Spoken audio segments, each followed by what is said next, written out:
From an early age, Kublai showed a strong affinity for Chinese culture, surrounded by a cohort of Han Chinese advisors, including the monk Haiyun, who migrated from Yanjing, and his disciple Zicong-Liu Bingzhong, who later became a renowned statesman, as well as figures like Wang Yi, Zhang Wenqian, and Zhang Dehui.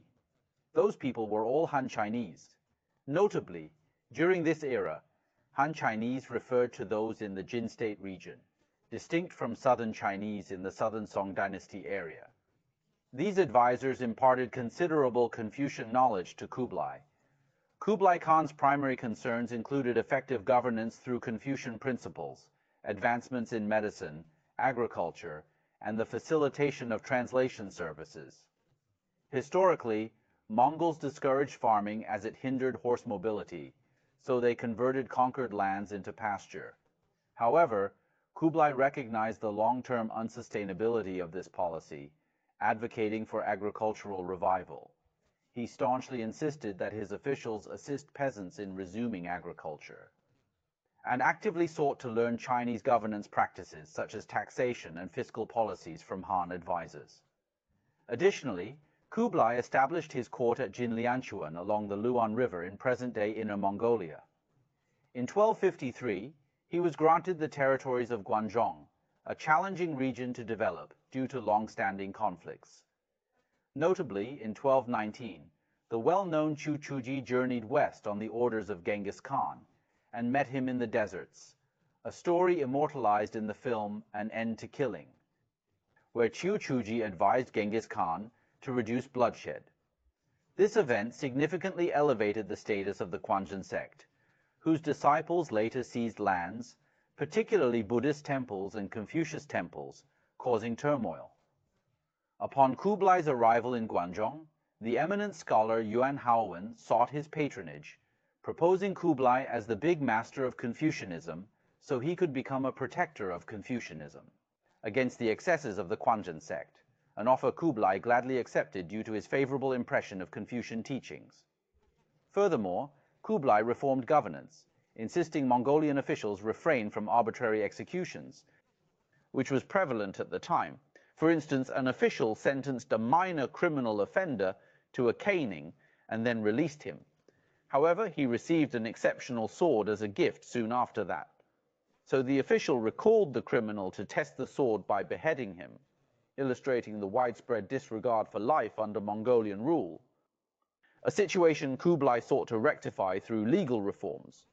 Kublai also forbade looting by Mongolian soldiers, previously a common practice after military campaigns.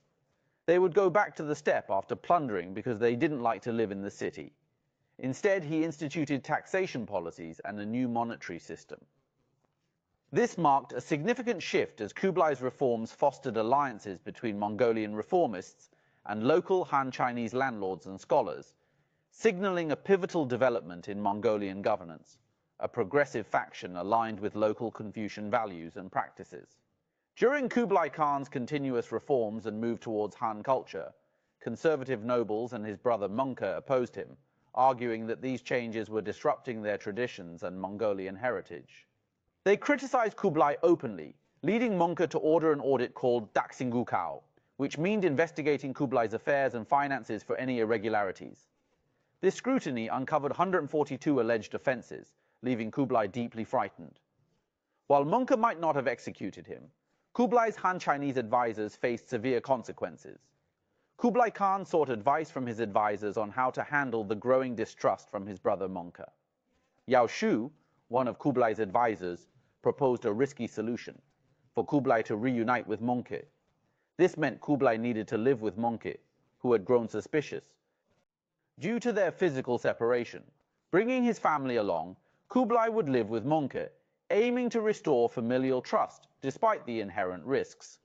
Initially apprehensive about this plan, Kublai eventually saw it as his only option and appeared unexpectedly before Mungke. Startled, Mungke allowed Kublai to stay by his side, ending the investigation and scrutiny.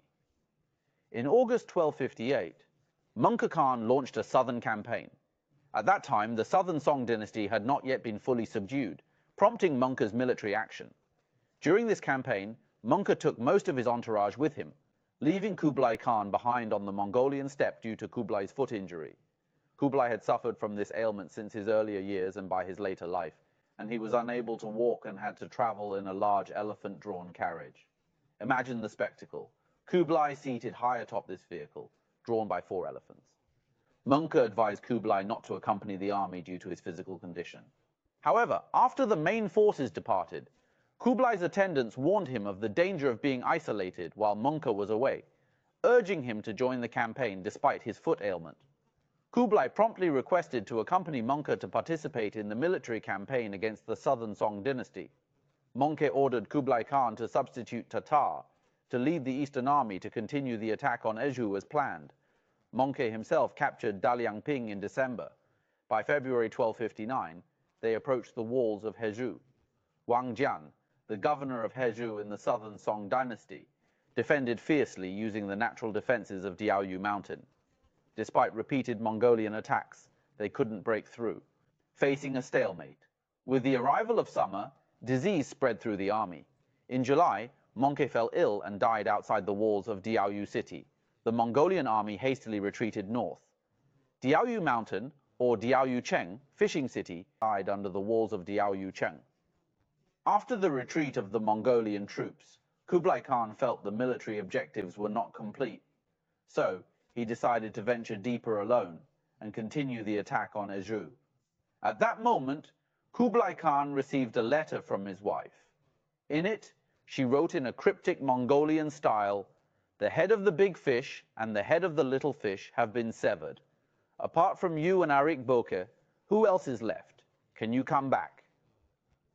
This style of writing in Mongolian letters often used hidden meanings.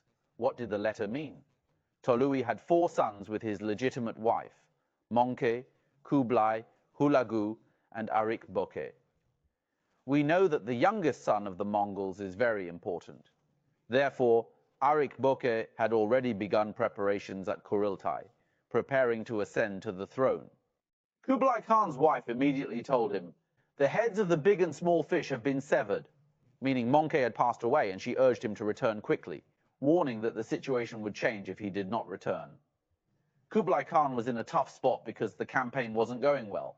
His advisors, Haiyun and Lian Xixian, both suggested that Kublai should negotiate with the Song, even if it meant returning the land they had occupied.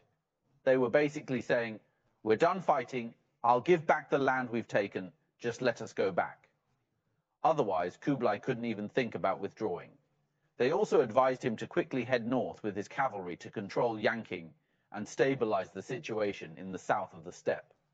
After that, he should send troops to escort Mengke's body back, retrieve the Great Khan's seal, and call a royal assembly to mourn and legitimize his position. This was the only way out for survival. Kublai Khan took their advice. Interestingly enough, during that time, both sides were scared.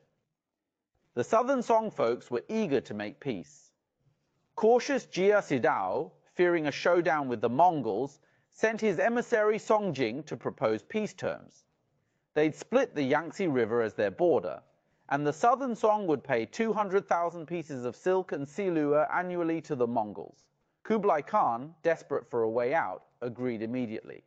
He handed over command to Baturu and planned to withdraw north of the Yangtze, ready to await further orders. By early November, he hastily made his way back to Yanjing, today's Beijing. Jia Sidao was the prime minister of the Southern Song Dynasty, and he did Kublai a great favor at this time, saying that, "There is no need to fight, I will give you a donation, and you only need to withdraw to the north of the Yangtze River."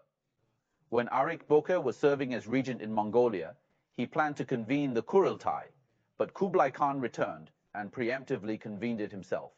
On March 1st, 1260, Kublai Khan held the Kuriltai in Kaiping. Today, Kaiping is just a small county town, but back then, it was a crucial northern capital.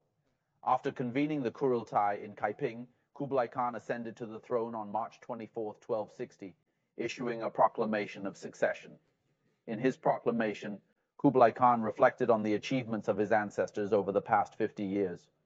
They had conquered vast territories. However, he questioned what they had truly gained from constant conquest and plunder. Kublai Khan emphasized the need for reform, stating, We must adapt the ways of our ancestors to the present day.